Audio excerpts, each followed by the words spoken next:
पूरा फोकस सब नेताओं पे रखिएगा, काहे से इनका जिम्मेदारी है कि फोकस हिलने ना पाए। ठीक है, अमितेश जी, तरुण जी, जेरी जी, लड़का स्टार हो गया एकदम। Your call sir, your call, your call. I said कि I will give you time. चलिए, ये पूर्वांचल के बारे में हम लोग बहुत सारी बातें सुनते रहते हैं। सब लोग अपने अपने राजनीतिक कार्यकाल में ये दावा करते हैं कि हमने पूर्वांचल के लिए ये किया वो किया। मैं इसी प्रश्न से शुरुआत करता हूं। अगर आप लोग प्रश्न के जवाब में जो प्रश्न पूछा गया उसके इर्द गिर्द रहेंगे तो पूरी बात सुनी जाएगी। अगर मुझे लगेगा कि जो सवाल पूछा आप उसका जवाब नहीं दे रहे तो मैं बीच में टोकूंगा। लल्लन टॉप पे हम लोग बचते हैं, सबको अपनी बात कहनी चाहिए आराम से। ठीक है, मेरा पहला सवाल आप लोगों से ये है, आप लोग अलग अलग राजनीतिक दलों के प्रतिनिधि हैं, बसपा, कांग्रेस, भाजपा, सपा और निषाद पार्टी, कि अगर आपकी पार्टी सत्ता में आती है, अगर संभावना है ना, आप लोगों को तय करना है, तो वो पूर्वांचल के लिए कौन से 3 काम प्राथमिकता से करेगी? आई रिपीट माय क्वेश्चन, अगर आपकी पार्टी सत्ता में आती है तो वो पूर्वांचल के लिए कौन से 3 काम प्रमुखता से करेगी? ये सवाल है। अरे थोड़ा धैर्य रखो, अरे हमने देख लिया, तुम्हारा रजिस्टर भी धरा है बगल में। कह रहे बताएं।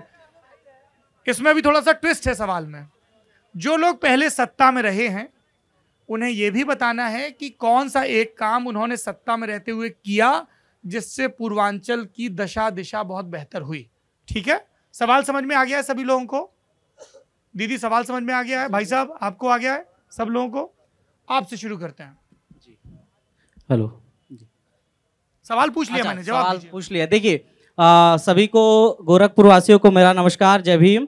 और सबसे पहले जो बहुजन समाज पार्टी अपने लिए सबसे प्रमुखता से जानी जाती है वो है लॉ एंड ऑर्डर, जो इस सरकार ने पूर्ण रूप से खो दिया है। तो हम जब सत्ता में आएंगे तो लॉ एंड ऑर्डर को मेंटेन करेंगे और फिर स्वास्थ्य पे हम सबसे ज्यादा फोकस करेंगे, क्योंकि बोलिए बोलिए, बिल्कुल। भीड़ से आप बिल्कुल विचलित मत होइए। बिल्कुल।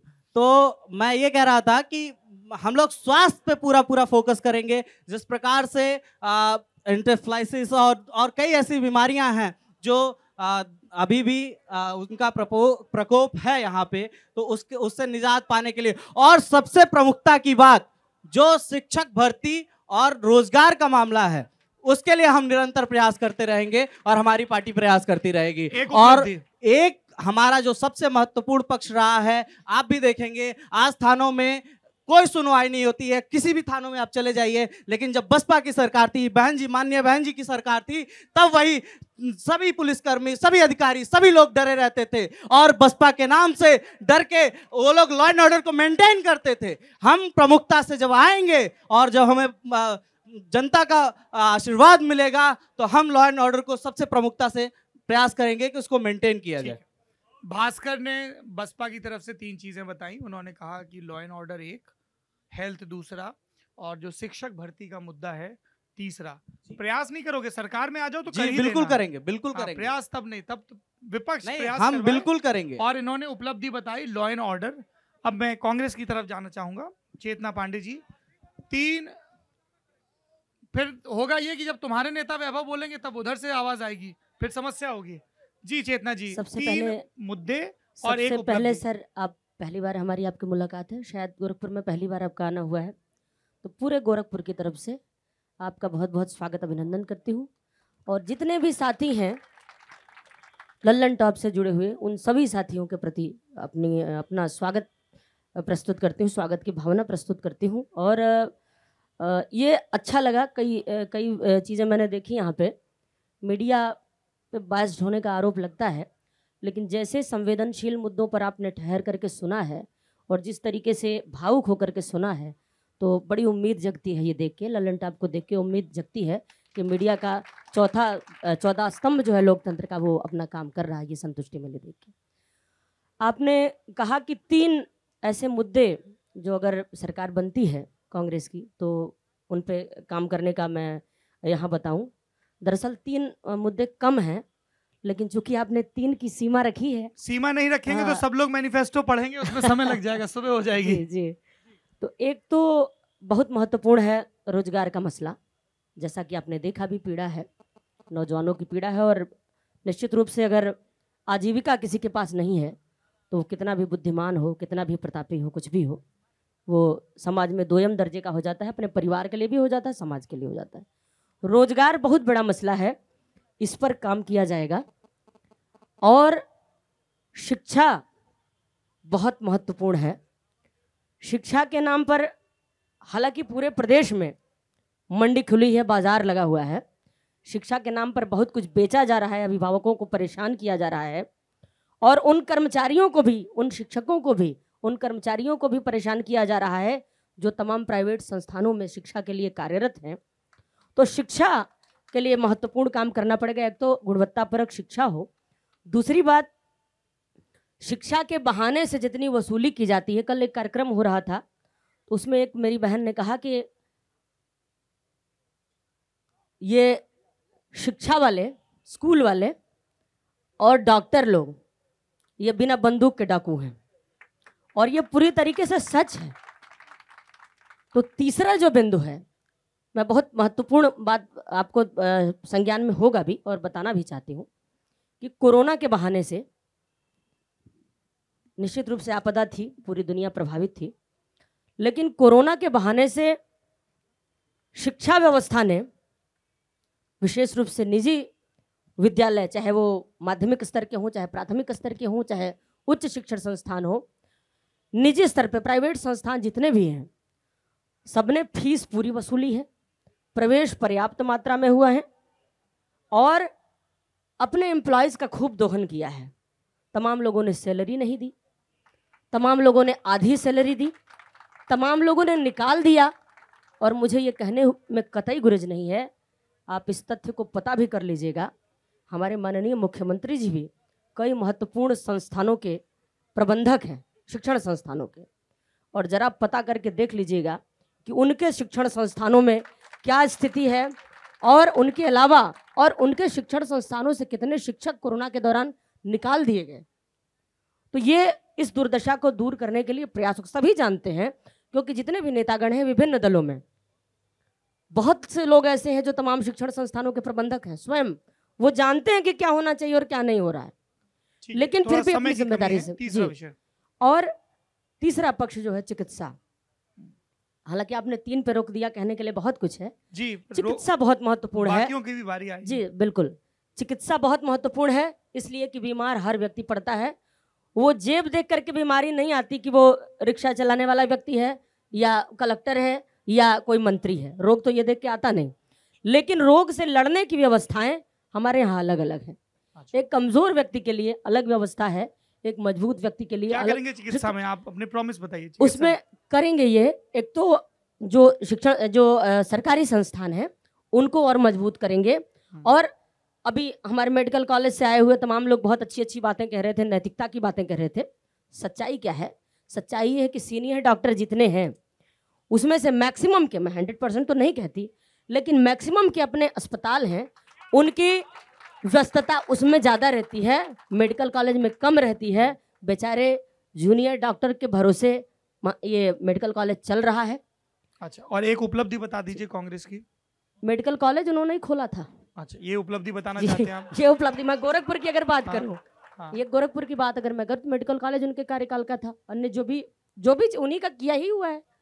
कांग्रेस का, चूंकि 32 साल से कांग्रेस सत्ता में नहीं, प्रदेश में नहीं है, कम से कम मेडिकल कॉलेज तो कंसेंट का 32 साल से सत्ता में नहीं है। सत्ता में ना होने की, सत्ता में ना होने की वजह मेरे ख्याल से ये है, नहीं, परिवारवाद तो कह नहीं सकते। आप उस परिवारवाद तो सब में है बाबू जी, आप उस पर रिस्पॉन्ड करेंगी तो फिर समय, जी आप बताइए। मुझे जो समझ में आता है, उत्तर प्रदेश की जनता को जाति के नाम पर, धर्म के नाम पर बांटने की कोशिश की गई और जनता से कहीं भूल चूक हो गई, समझने में फर्क पड़ गया। कांग्रेस में कोई कमी नहीं, 32 साल से ये जनता में कमी है। कुछ कमी रही होगी निश्चित, अगर कोई अगर कोई सत्ता में नहीं मुझे है, ऐसा लगा आप ना बहुत ही तार्किक ढंग से बात कर रही थी, तो मुझे लगा कि आप लोगों ने ये भी तो किया होगा थोड़ा। जातीय समीकरण साधने में कांग्रेस फेल जाति से वो एक वजह है, एक महत्वपूर्ण वजह है। अच्छा चलिए ठीक है। समाजवादी छात्र सभा के नेता हैं शिवशंकर जी, 3 उपलब्धियां, सॉरी 3 जो चीजें आप करेंगे अगर सत्ता में आते हैं और 1 उपलब्धि। सर्वप्रथम तो आपका बाबा मच्छिंद्रनाथ की धरती पर और चौरी चौरा के वीर क्रांतिकारी और तमाम गोरखपुर के आम जनमानस और समाजवादी पार्टी के कार्यकर्ताओं की ओर से आपका सौरभ भैया और पूरे टीम का हार्दिक हम स्वागत अभिनंदन वंदन करते हैं। आपने 3 कहा, हमने बहुत सारे काम किए, हमारे नेता आदरणीय अखिलेश यादव जी ने और हमारी पार्टी ने बहुत काम किया। 3 बता रहा हूं मैं आपको। सर्वप्रथम काम हमने जो किया, 108 नंबर एम्बुलेंस, समाजवादी एम्बुलेंस के माध्यम से गांव गरीब किसान मजदूर मेड़ों पे रहने वाला चाहे सड़कों पे रहने वाला, उसको बहुत आसानी के साथ एम्बुलेंस के माध्यम से हॉस्पिटल पहुंचाने का काम पहला ये हो गया। दूसरा, शिक्षा के क्षेत्र में जो समाजवादी पार्टी और अखिलेश यादव जी ने काम किया, आज तक कोई पार्टी ये काम नहीं कर पाई। गोरखपुर विश्वविद्यालय में 2-2 छात्रावास देने का काम किया, 2-2 हॉस्टल देने का काम किया। सर बता रहा हूँ, एक सेकंड जी, नहीं आप बताइए, माइक आपके पास जी, आराम से बोलिए ना जी, आराम से बोलते हैं, आराम से बोलिए। गोरखपुर विश्वविद्यालय में सारे विद्यार्थियों के लिए छात्रावास बनाने का काम किया, मूल्यांकन भवन बनवाने का काम किया। पहले हमारे वहाँ कॉपियां कैसे चेक होती थी, कहीं खुले में फेंक दिया जाता था, वो काम हुआ। सारे बच्चे जो इंटर पास विद्यार्थी थे, जिनको माननीय अखिलेश यादव जी की दूरदर्शिता देखिए, उनकी दूरगामी सोच देखिए कि सबको लैपटॉप के माध्यम से ऑनलाइन जोड़ने का काम किया उन्होंने, ये सबसे बड़ी उपलब्धि हमारा। और तीसरा मैं आपको बताऊं, सबसे जो बेटी पढ़ाओ और बेटी बचाओ वाले लोग कुछ बैठे हैं, जो गुंडे प्रवृत्ति के लोग हैं, वो नहीं समझते हैं। सर्वोत्तम सबसे उत्तम काम इस प्रदेश में बेटियों के लिए जो एसिड अटैक बेटियां होती थी सर, लखनऊ में उनके लिए एक अलग भवन बनवाने का काम किया आदरणीय अखिलेश यादव जी ने। और उसमें प्लस कर लीजिए, कन्या विद्या धन देने के माध्यम से जो इंटर में जैसे होता था, अब तो पूर्वांचल में है, गांव के बच्चे कहते थे या गांव के लोग कहते थे अब बेटी ना पढ़ी, बेटी की शादी हो जाए, अब ज्यादा ना पढ़ा के इंटर तक पढ़ा ले, लेकिन उनको क्या दिया जाता था, 20,000 रुपया कन्या विद्या धन के माध्यम से देखिए उसका प्रोत्साहन बढ़ाया जाता था कि बेटी बीए करेगी फिर आगे बेटी जाएगी ये। और मैं जो काम करूंगा, सबसे महत्वपूर्ण काम मेरा शहर है सर, सबसे महत्वपूर्ण काम मैं जो करूंगा मेरी सरकार में, गोरखपुर के लोग जो दीपावली तक जो थेवना भर पानी और कमर भर पानी में डूबे रहे, माननीय सांसद श्री रवि किशन जी अपना आवास बेच के होटल में आने को मजबूर, नगर विधायक का घर डूबा रहा।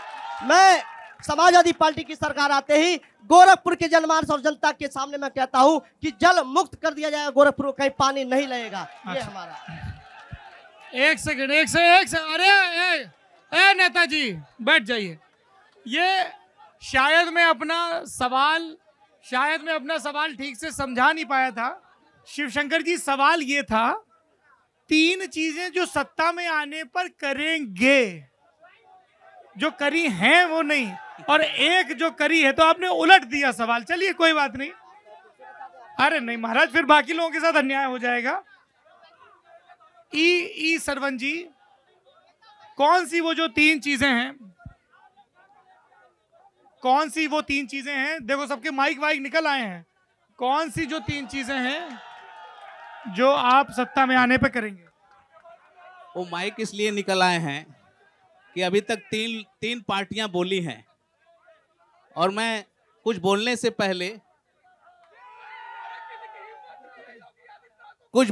पहले आज मैं सबसे पहले भाई साहब नीरज जी, ये शांत कराइए। मैं गुजारिश करूंगा सपा के भी कार्यकर्ता और भाजपा के भी कार्यकर्ता से, नीरज हम सहयोगी हैं भाजपा के, आपसे गुजारिश करेंगे, ये आपका भाजपा के कार्यकर्ताओं का दर्द छलकता है।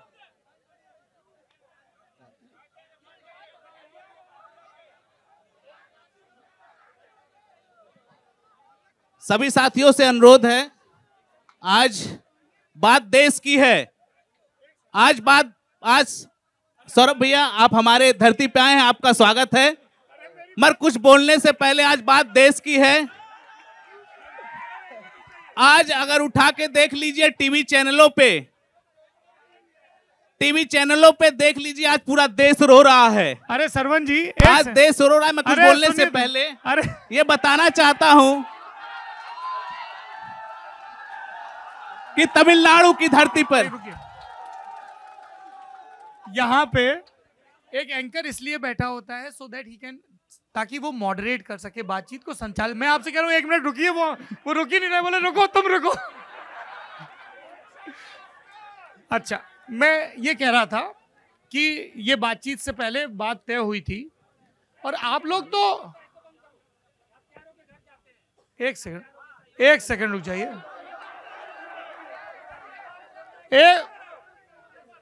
तुम्हारा नेता आएगा फिर ऐसी तमाशा बातचीत हो ही नहीं पाएगी, बैठ जाइए।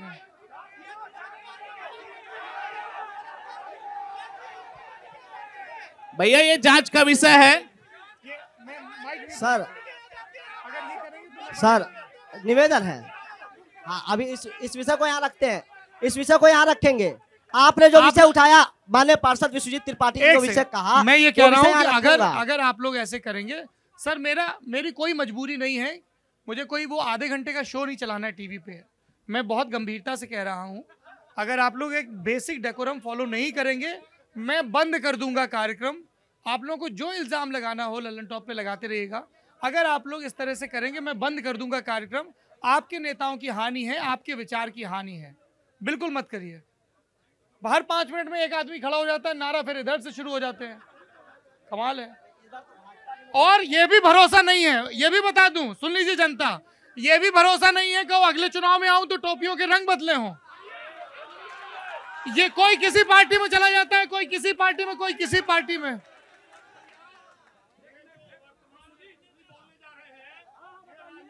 बोलने तो दीजिए इनको। आप सुनिए, बैठिए। पार्षद महोदय, अभी गोरखपुर के बाई इलेक्शन में, एक सेकंड, इतने आप सुन लीजिए। आपके नेता के पास माइक है ना, रुक जाइए।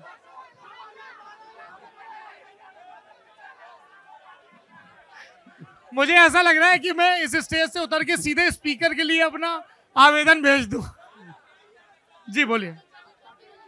पहले तो इस मंच के माध्यम से मैं ये बताना चाह रहा था कि तमिलनाडु में जो घटना हुई है वो पूरे देश की क्षति है।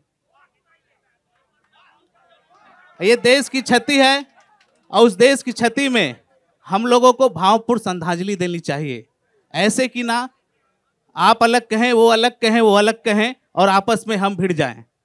आज देश की बात है, इसलिए मैं अपनी भावपूर्ण श्रद्धांजलि रखना चाहता हूं इस दुखद घटना पे साथियों।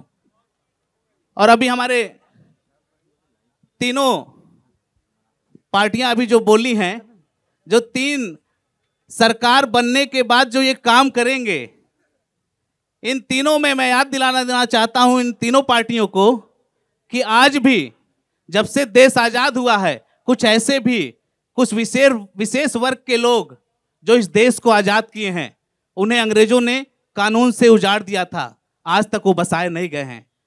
संविधान में लिख दिया गया है उनको बसाया जाए, मगर आज भी वो उजड़े हैं। इसके जिम्मेदार यही 3 पार्टियां हैं।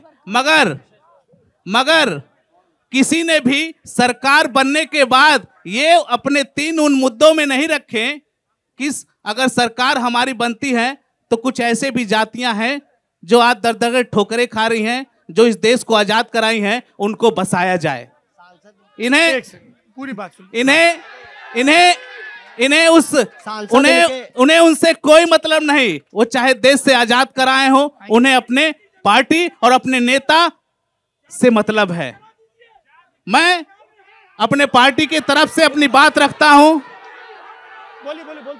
अपनी पार्टी की तरफ से 3 बात रखता हूं। यदि हमारी सरकार बनी तो सबसे पहले वो उजड़े हुए परिवार, उजड़े हुए समाज, उनको बसाने का काम, उनको सम्मान देने का काम, उनको अधिकार देने का काम निषाद पार्टी करके दिखाएगी साथियों। ये क्या जाने इन्हें सिर्फ वोट से मतलब है। इन्हें इस रिपोर्ट से मतलब है, ये क्या जाने। अगला दूसरा काम कानून व्यवस्था। मैं धन्यवाद देना चाहता हूं योगी आदित्यनाथ जी को, जो आए और कानून व्यवस्था को सुधारा उन्होंने। हमारी सरकार आएगी, हम प्रयास करेंगे, उससे और बेहतर करके दिखाएंगे। कुछ ऐसे भी कानून लेके आएंगे, कुछ ऐसे भी कानून हम लोग अलग से लेके आएंगे जो अपराधी सारे जेल में होंगे। तीसरा मुद्दा, तीसरा हम लोग स्वास्थ्य में सुधार लाएंगे। और उनके लिए जो योजनाएं हैं वो निषाद पार्टी अलग से योजनाएं, जो भारतीय जनता पार्टी ने अलग से योजनाएं दी हैं, उसका बेहतर रिजल्ट भी आया है। गोरखपुर बीमारियों से त्राही था। भारतीय जनता पार्टी जब से आई है तब से उसमें सुधार हुआ है। इसके लिए भी एक काम भी हो रहा है, ठीक है। उसके लिए अस्पताल भी बन रहे हैं, ठीक है। बड़े बड़े अस्पताल लागू हो रहे हैं, सर। चालू हो रहे हैं। हाँ। अब उसमें बेहतर सुधार हुआ है। सर छोटा सा, जी बहुत छोटा सा। नहीं, अभी नहीं, मैं बता दे रहा हूँ आपकी सबकी संतुष्टि के लिए। अब आखिरी में भारतीय जनता पार्टी के नेता बोलेंगे, युवा मोर्चा के। असली सरप्राइज उसके बाद है। सरप्राइज ये है कि उसके बाद मंच पर बैठे सभी राजनीतिक दलों के प्रतिनिधि एक दूसरे से एक एक सवाल पूछ सकते हैं, ठीक है? तो सही है ना? तो सुन लीजिए, अरे ये बीच में नहीं बोली तो आप अपनी बात कहेंगे, इसलिए मैंने कहा कि अरे यार सब लोग ऐसे बोलते रहो फिर बंद कर दें, शांत करवाइए भाई। तो आप अपनी बात कह लें, उसके बाद हम एक एक करके नेता का नाम बोलेंगे और बाकी चारों पार्टियों के नेता उनसे एक ही सवाल और सवाल की शक्ल में पूछ सकते हैं और उसका वो आप जवाब देंगे और वो जनता सुनेगी, ठीक है? एक एक करके। ये बिल्कुल प्रेसिडेंशियल डिबेट वाला फॉर्मेट होता है जिसमें आप अपनी अपनी बात कह लें और फिर आपके अपोनेंट आपसे एक एक सवाल पूछ लें। सहमत हैं आप लोग इससे? भास्कर जी, चेतना जी, सब लोग सहमत हैं? ठीक है। आप बताइए, आपकी 5 साल से सरकार है, 3 चीजें जो आप सत्ता में लौटने पर करेंगे और एक जो आपको लगता हो पूर्वांचल के लिहाज से सबसे बड़ी उपलब्धि। आप सभी, सबसे पहले मैं आप सभी गोरखपुर के युवा भाइयों को प्रणाम करता हूं। माइक पास में रखिए। हाँ, माइक पास में रखिए। और जो 3 काम भारतीय जनता पार्टी पुनः सरकार में आने पे करने वाली है प्रदेश में, उसमें यह है गोरखपुर में मेट्रो की स्थापना। गोरखपुर में एम्स हो रहा, फर्टिलाइजर हो रहा है, तब यहाँ भीड़ बढ़ेगी। यहाँ पे रिंग रोड की स्थापना, ये हमारा वो है। और तीसरा जो अहम है, गोरखपुर ही नहीं पूरे पूर्वांचल के लिए, कि यहाँ के युवाओं के लिए अंतर्राष्ट्रीय स्टेडियम का निर्माण, ये हमारा संकल्प पत्र है और हम इस पे काम करने वाले हैं। और जो हमने 5 साल में कार्य किया है कि गोरखपुर में एम्स दिया, फर्टिलाइजर को चालू कराया। अभी चेतना जी कह रही थी का समाजवादी पार्टी के लोग, बहुजन समाजवादी पार्टी के लोगों के पास कोई जवाब नहीं था। उन्होंने 1 मेडिकल कॉलेज गोरखपुर में दिया, पूर्वांचल में 9 मेडिकल कॉलेज का शिलान्यास नरेंद्र मोदी जी ने किया। सब फर्जी बोलना है, एम्स फर्जी बोलना है इनको, फर्जी। सवाल पूछ लीजिएगा। दूसरी बात, माननीय सौरभ भैया, महाराज आप सवाल पूछ लीजिएगा जब बारी आए, रुक जाइए। हाँ, 9 मेडिकल कॉलेज, शिक्षा के क्षेत्र में सुधार, तमाम टेक्निकल कॉलेज, ये सारी चीजें युवाओं के लिए जो है सरकार ने किया हुआ है। ठीक है, अब आप लोग शांत हो जाएं तो फिर हम उस अगले चरण की तरफ जाएं जिसमें हम एक राजनीतिक दल के प्रतिनिधि को स्पॉटलाइट में लाएंगे और बाकी राजनीतिक दलों के प्रतिनिधि उनसे एक सवाल पूछ सकते हैं। सबसे पहले आप में से सवालों के जवाब कौन देना चाहेगा?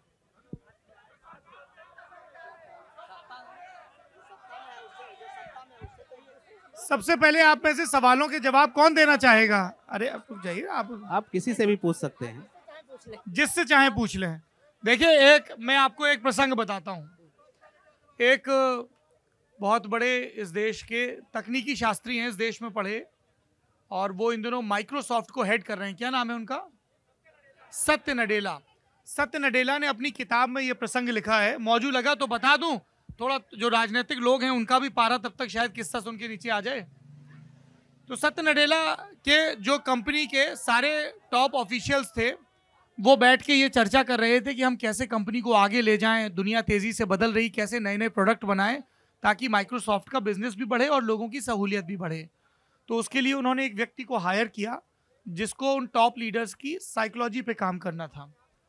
तो उसने कुछ ज्ञान व्यान दिया और उसके बाद कहा, अच्छा आप लोगों को एक खेल खिलवाते हैं जिसके लिए मुझे सबसे पहले एक व्यक्ति की जरूरत होगी जिसके साथ मैं वो खेल खेलूंगा, बताइए आप में से कौन सबसे पहले आगे आएगा। तो उनमें से कोई भी व्यक्ति आगे नहीं आया। तो उस साइकोलॉजिस्ट ने कहा, ये आपका सबक नंबर 1 है, आपको इनोवेट करना है। इनोवेशन में रिस्क होती है, जोखिम होता है, पर हासिल भी होता है। आप लोगों के अंदर इस कंपनी को चलाते चलाते साहस की कमी हो गई है, इसलिए मैंने कहा खेल खेलना, कोई आगे आइए। कोई आगे नहीं आया। नेतृत्व, नेता शब्द नेतृत्व से बना है, आगे आके जो नेतृत्व करे। मैंने सवाल पूछा तो बड़े अलग अलग वो आए। तो बताइए किससे शुरू करूं मैं? सत्ता में है, आपसे शुरू किया जाए? सहमति है? ठीक है। तो सबसे पहले भारतीय जनता युवा मोर्चा के नेता जवाब देंगे और उनसे सबसे पहले बसपा के नेता सवाल पूछेंगे। पूछिए। सबसे पहले जो एक सवाल पूछना है, पूछिए। आपने कहा कि स्पोर्ट्स स्टेडियम बनवाएंगे, इसके लिए इसके पूर्व में आपने क्या प्रयास किया है जिससे हम मान लें कि आप स्टेडियम बनवाएंगे? स्पोर्ट्स के लिए पूर्वांचल में क्या किया है बताइए। हमने प्रयास किया है और आपके सपने को भी, जो बहुजन समाज पार्टी की सपना था कि गोरखपुर में चिड़ियाघर हो और बढ़लगंज में जो है होम्योपैथिक मेडिकल कॉलेज हो, वो अखिलेश यादव जी भी नहीं करा पाए 5 साल मुख्यमंत्री रहते हुए। स्पोर्ट्स हमने मैं जवाब दे रहा हूँ आपकी बात का। चिड़ियाघर आपको दिखा दिया, होम्योपैथिक कॉलेज चला करके दिखा दिया, अखिलेश यादव जी नहीं चला पाए। और अगली बार स्पोर्ट कॉलेज भी आपको अंतर्राष्ट्रीय, उसमें आपको एक से सवाल, उनका सवाल देखिए, ये बड़ा गड़बड़ है। ये जो सवाल है उसका जवाब दीजिए ना आप लोग, सबकी बात। उन्होंने ये कहा कि आपने कहा कि उन्होंने कहा कि आप यूनिवर्सिटी बनाओगे, स्टेडियम बनाओगे। उन्होंने पूछा आपकी 5 साल से, लगभग 5 साल से सरकार है, इस कार्यकाल में आपने खेलों के प्रोत्साहन के लिए क्षेत्र में क्या किया? क्यों नहीं किया? लखनऊ का अंतर्राष्ट्रीय स्टेडियम जिसको अखिलेश यादव शिलान्यास अखिलेश जी ने बनवाया। 11 जिलों में 100 नंबर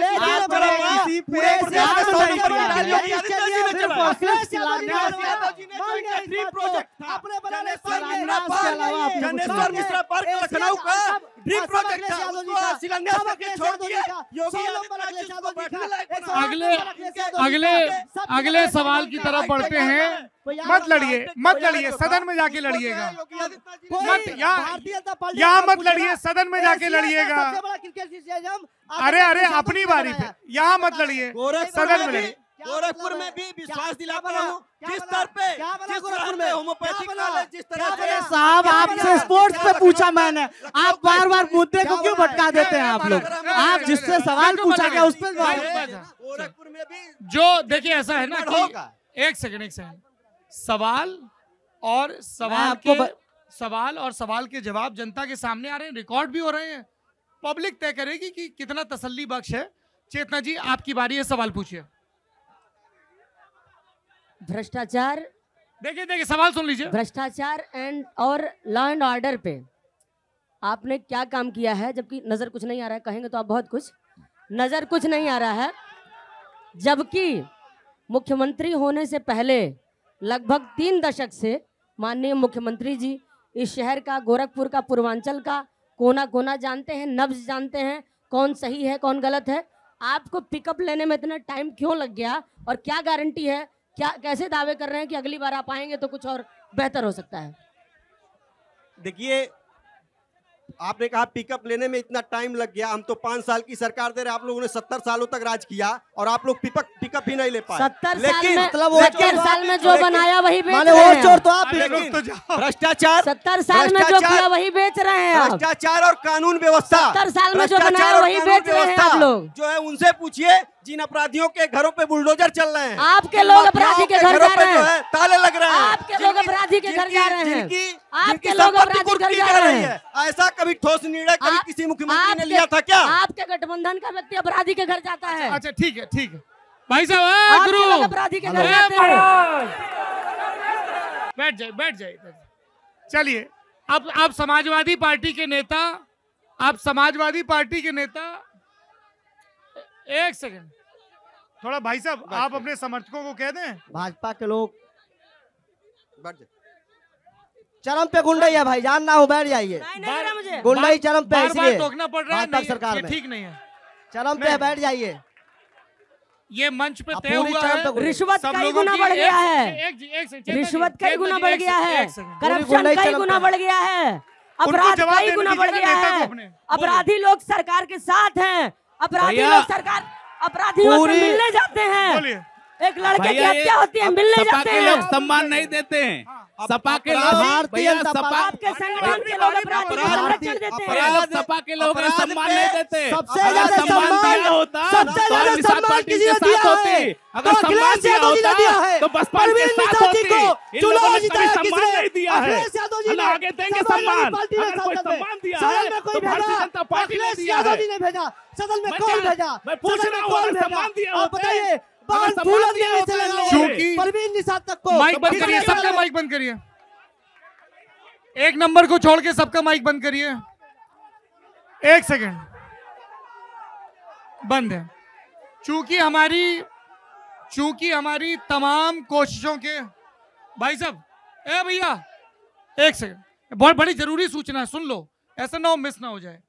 चूंकि हमारी तमाम कोशिशों के बावजूद मंच पर बैठे नेता और मंच के सामने बैठे समर्थक बातचीत करने के लिए राजी नहीं हैं, इसलिए हम इस सत्र को यहीं पे समाप्त करते हैं। शुक्रिया।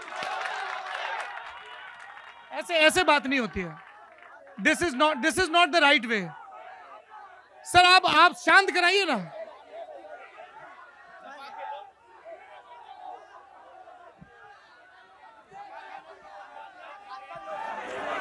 ऐसे नहीं, आप लोग शोर मचाएंगे, झगड़ा करेंगे तो हम नहीं करेंगे।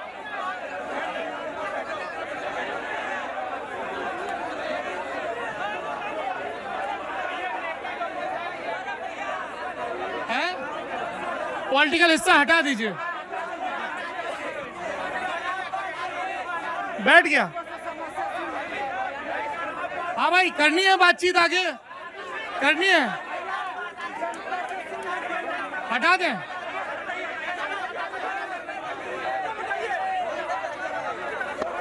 हाँ नहीं, माइक इसलिए बंद है क्योंकि आप लोग लड़ रहे हैं आपस में, आप लड़ रहे हैं। देखिए, जनता कह रही सबको हटा दीजिए, जनता राजी नहीं सुनने को। बिल्कुल लड़िएगा मत। जो एक सेकंड, मैं एक आखिरी प्रयास कर लेता हूं, एक आखिरी प्रयास कर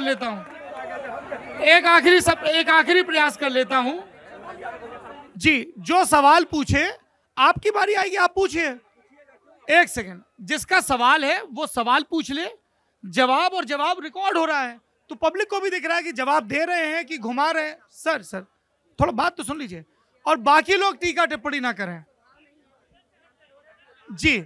हाँ बताइए, आपका सवाल हो गया? हाँ पूछिए सवाल। हेलो, मैं जवाब दे दूं। किसका? इसका तो हो गया ना, आप लोग लड़ भी लिए। अपराध पे समय ये उठ गए, फिर उसके बाद आएगा आपका नंबर जी। अपराध और कानून व्यवस्था पे योगी सरकार जो है निरंतर कार्य कर रही है, और इसका उदाहरण है कि आप अतीक अहमद से पूछ लीजिए, मुख्तार अंसारी से पूछ लीजिए, और आजम खान से पूछिए अपराध क्या होता है, कैसे किया जाता है, करने की हैसियत रखते हैं कि नहीं रखते। चलिए, आपका सवाल।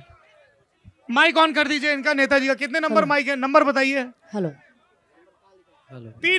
3 नंबर माइक ऑन कर दीजिए। हाँ देखिए, बहुत शालीनता से आपसे सवाल है, बिल्कुल और सवाल लंबा होगा सर, और सवाल फिर पूरे उनका भी लंबा होगा। हाँ, बिल्कुल। तो हमारे पास मैं- अनुमति नहीं इतने हाँ। लंबे कार्यक्रम की। जैसे ये बार बार कह रहे थे कि बहुत अच्छा कानून व्यवस्था है।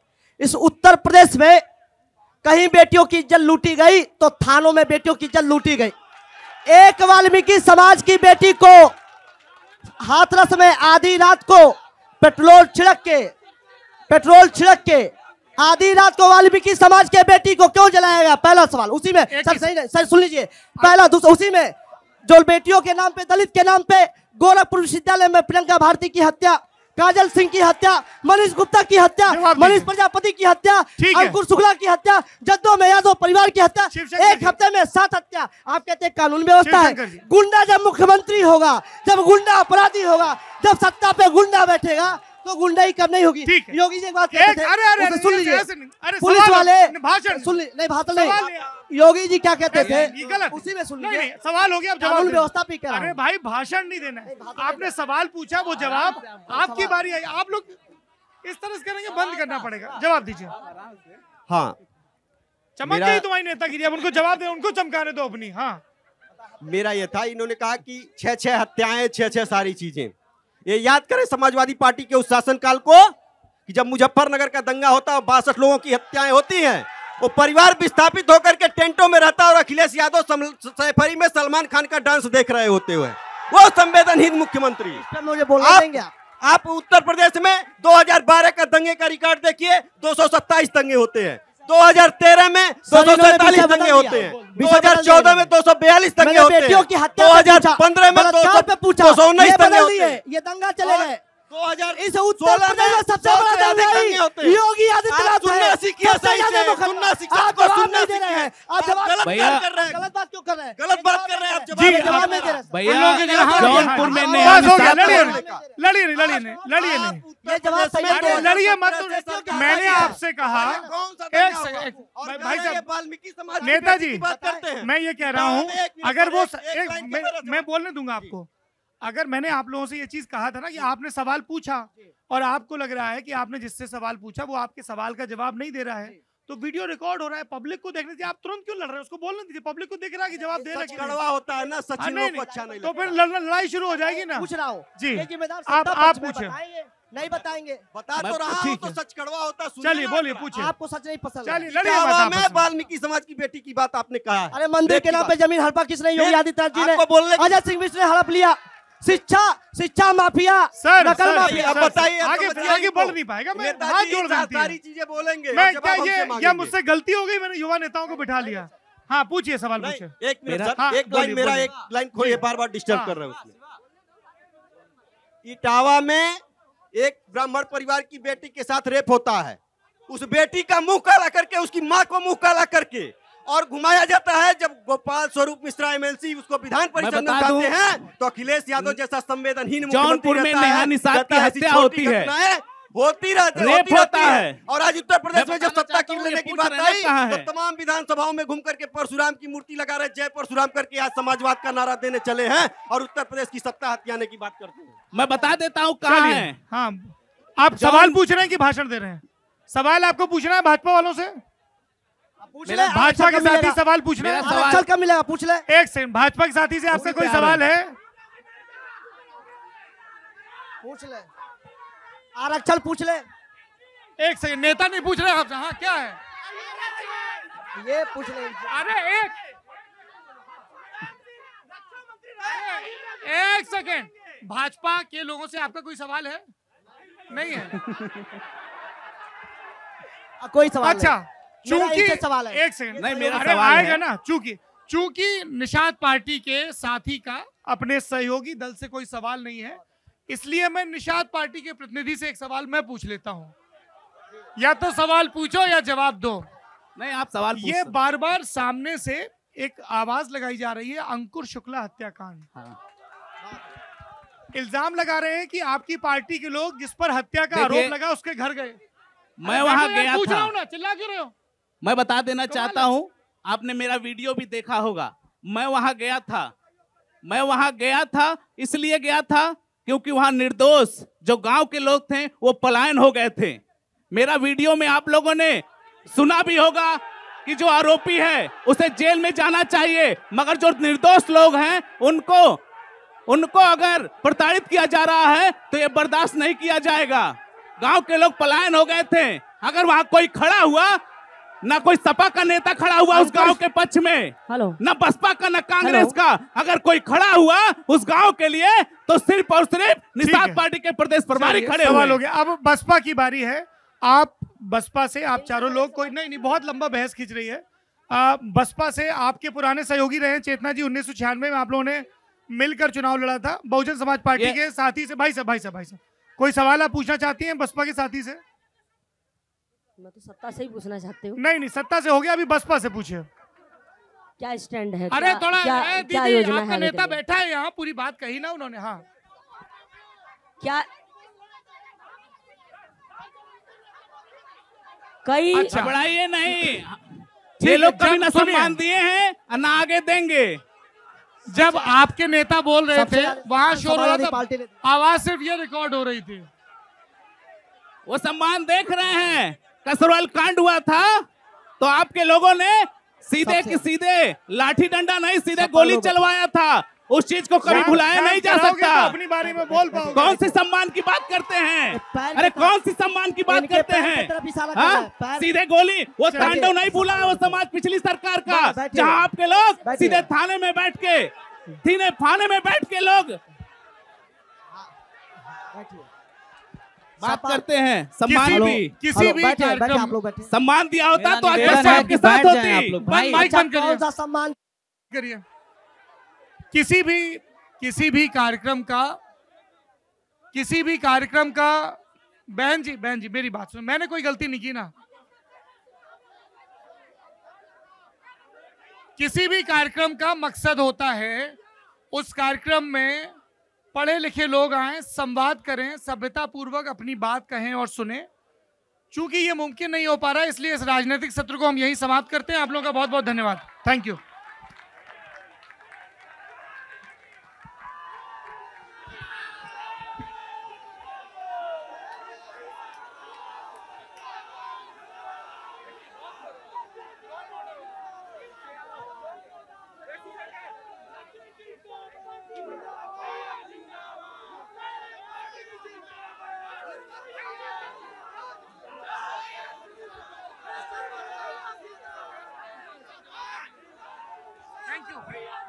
थोड़ा देखिएगा कि कोई लल्लन टॉप अड्डा अभी चल रहा है, मैं यहीं पर हूं।